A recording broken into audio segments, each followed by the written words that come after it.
Hey everyone, I'm Felisa, and hopefully this video will be exceedingly short because it's just really an observation, and this was in response to a quote that I posted on my Facebook page, but that I kind of been pondering and thinking about since I posted it, actually since before I saw it. So hopefully this won't be too long, but who knows? Y'all know I like to talk.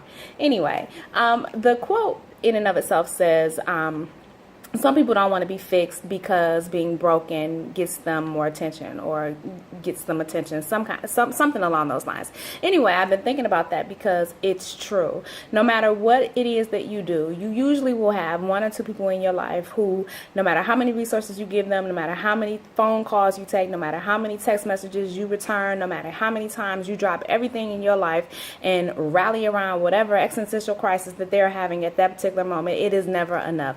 They are like a vortex that sucks every single thing out of you, and they will continue to be a thorn in your side and a leech on your behind until you put an end to it. And the reason for that is that you have some people who are just drama queens, who have a flair for the dramatic. And if you know me, you know that I also can be a drama queen. However, I tend to be a drama queen about things that are silly or things that are just routine parts of life that just annoy me, like I can't fit my pants, or I can't fit my pants, or I don't have nothing to wear, and the stuff that I do have to wear, I can't fit it. So things like that I tend to be a drama queen about, but not about things that matter, not about real life, real situations that could affect someone else's dynamic, things that force me to have to look at it through a mature lens. I typically don't do that. And if I start to spiral, generally speaking, I will pull my own coattail and tell myself to cut it out because it is not that serious. And if it is that serious, me going on and on about it and crying about it is not going to help.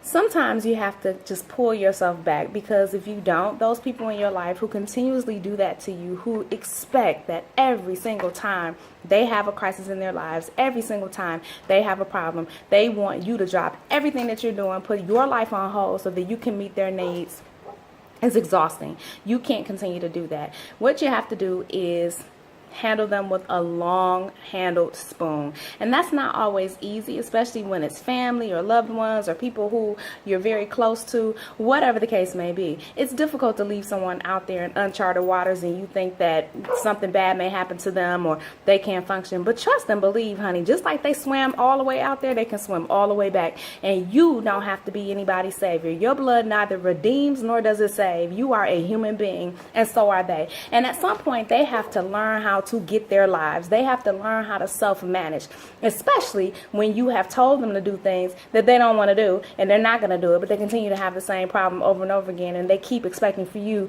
to come and rescue them. You've taught them that if they stay broken and if they cry about it long enough, somebody will come and help them. And you, unfortunately, are that somebody. I personally have people in my life that don't do anything that I tell them to do, and I stop responding to them. Or if they expect for me to respond on a Monday, I might not call them back until Thursday. It's not playing games with them, and it's not leaving them out there. But what will you do if I don't come to your rescue? I can't be your plan A. I cannot be your plan B. I can't even be, you know what? I'm like plan L. After you've exhausted everything in your life, after you've exhausted all the resources that you have, after you've done everything that you know to do, then give me a call. And we can try and figure things out, but I cannot continue to try and manage your life from here. That's my philosophy, and that is the way that I have to handle that. Now, Lord knows I don't like to do that to people. I don't like to leave people to their own devices, especially if I think it's going to be hurtful to them, and I won't do that. But if it's something that you can manage, especially if it's a situation that you put your dumb self in and you keep putting yourself in that dumb situation, but yet you still keep calling other people and expecting for them to come bail you out, that's so irresponsible. And it's not only irresponsible, it's inconsiderate.